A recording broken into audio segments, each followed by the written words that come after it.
Bom dia, turma. Vamos aqui iniciando mais uma semana, mais uma aula de matemática. Quero que todos prestem atenção. Nesta semana a metodologia vai ser um pouco diferente. Eu vou gravar um único vídeo, um pouco mais longo, com todo o conteúdo da semana. E nas demais aulas da semana você vai receber apenas a atividade, tá certo?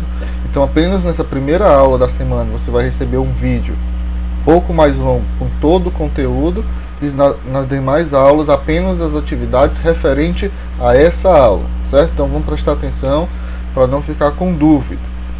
Na aula de hoje a gente vai iniciar um capítulo novo do nosso livro, o último capítulo do nosso livro. Basicamente a gente está terminando o nosso conteúdo de sexto ano, que é o assunto sobre estatísticas e possibilidades, tá? Vamos entender o que é estatística, vamos entender o que é possibilidade e o que esse ramo da matemática tem para nos ensinar e relacionar com o nosso dia a dia, certo? Então vamos aqui iniciar a nossa aula. A estatística, pessoal, é parte da matemática, uma das partes mais antigas e estudadas, que é muito útil até hoje. Então o que seria a estatística para a matemática? É uma metodologia, certo, científica para obtenção, organização e análise de dados. O que seria isso? Vamos trazer agora para o momento que estamos vivendo de eleição. O que seria a estatística na eleição? Seria o quê? Obtenção de dados, ou seja, fazer uma pesquisa na população sobre a sua intenção de voto. Organização seria pegar todos esses dados, né, coletados, e organizar em formas de tabela, em forma de gráfico, em forma de porcentagem. E a análise seria analisar qual candidato estaria em primeiro lugar, segundo e terceiro. Então a estatística é muito utilizada no nosso dia a dia. Vamos ver outro exemplo. Uma pesquisa sobre qual biscoito é mais consumido pelos alunos do Ateneu. Então, primeiro de tudo, a obtenção de dados, ou seja, iria ser feita uma pesquisa com os alunos do Ateneu. Organização, então eu ia pegar esses dados, né, essa pesquisa feita, e organizar em forma de tabela, em forma de gráfico, em forma de decrescente, e posteriormente eu ia analisar qual era o biscoito mais consumido pelos alunos do Ateneu na hora do intervalo, por exemplo, certo? Então esta é a estatística. Vamos ver aqui um exemplo, ó. Aqui está uma pesquisa sobre, tá aqui o título, ó, geralmente no começo de um gráfico vem um título, qual o sabor de creme dental preferido. Então aqui foi respeitado as três etapas, né? Foi feita uma pesquisa, foi feita a organização e agora a gente vai analisar. Então vamos aqui, ó. Vejam que num gráfico a gente tem duas informações, uma na horizontal e uma outra na vertical. Aqui na horizontal a gente tem os sabores, né? Ó, menta, tutti-frutti, uva, morango e outros. Já que na vertical tem o número de alunos que consomem. Então aqui vamos lá, menta. A gente acompanha que a coluna B vem até aqui o 5. Tutti-frutti vem até o 10, ó. Uva, 4. Morango, 3. Outros, aí está em 2. Então essa aqui foi feita uma pesquisa com os alunos sobre o sabor de creme dental preferido. Agora vamos analisar de que forma? Fazendo perguntas. Ó, qual o sabor preferido? Então a gente vai ver quantos alunos escolheram mais algum sabor.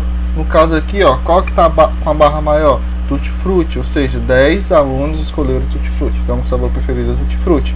Quantos preferem o sabor de uva? Então a gente vai lá na coluna de uva e vê quantos alunos. 4. Por que é importante escovar os dentes? Aí isso aí já é perguntas que não tem a ver com a coleta de dados e sim na análise de dados quando você está fazendo a pesquisa. Aqui mais embaixo tem um outro tipo, ó. Não está em forma de gráfico, está em forma de tabela, né? Então aqui tem desmatamento da Amazônia por ano. Ano 2001, 18.165 km², e assim vai até 2009, certo? Então isso aqui foi uma pesquisa feita sobre o desmatamento na Amazônia do ano de 2001 até o ano de 2009, foi organizado em forma de tabela, e você vê que o ano aqui está em forma crescente, certo? Outra coisa importante é o chamado censo. O que seria o censo? O censo nada mais é do que a contagem da população brasileira, certo?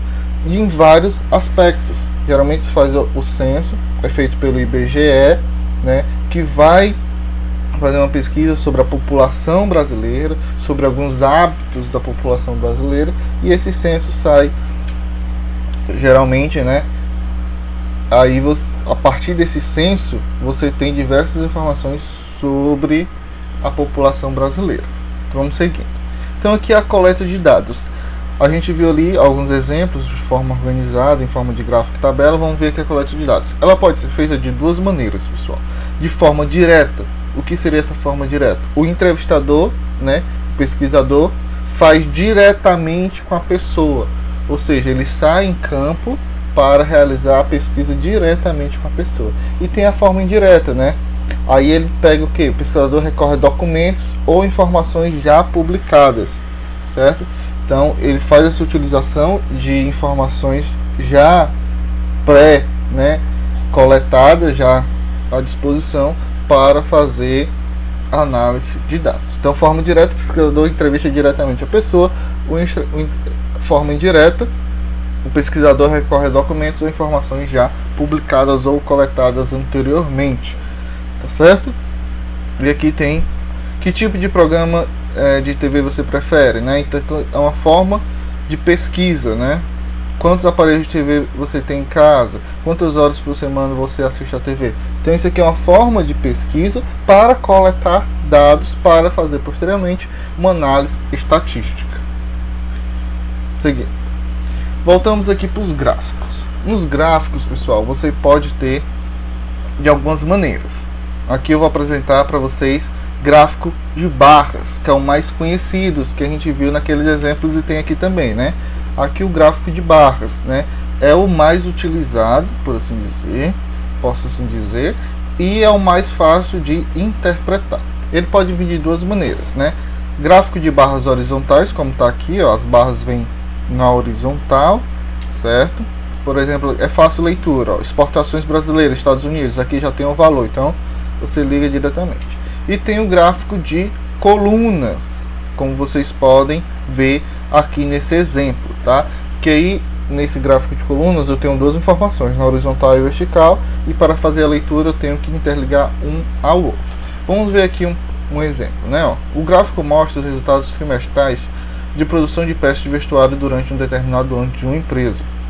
Sua matriz está na região leste do estado e a empresa ainda possui duas filiais, uma na região norte e outra na região oeste. Então vamos aqui ver, ó, no primeiro trimestre, né? A região leste está em azul, oeste em vermelho, norte em verde. Então aqui está o primeiro trimestre, a produção, né? O resultado de produção dividido por região, né? Com base nesse gráfico vamos analisar agora. A filial do norte foi a que manteve uma produção constante durante o ano. Se pode ver pelo gráfico que sim, ó, tanto no primeiro trimestre, segundo, terceiro e quarto, vejo que a produção do norte, que está em verde, ó, não mudou muito. Então quer dizer que ele manteve uma constante. Segundo ponto, a matriz foi a que mais produziu neste ano. Será que é verdade? Vamos lá. Vejam que aqui na vertical tem os valores, certo? Então aqui no primeiro trimestre, ó, entre 40 e 50 e ficou entre 40 e 50. Ao leste, ó, veio aqui em 20, mas depois foi aumentando. No terceiro trimestre teve um boom, assim, que produziu bastante, e já no quarto voltou.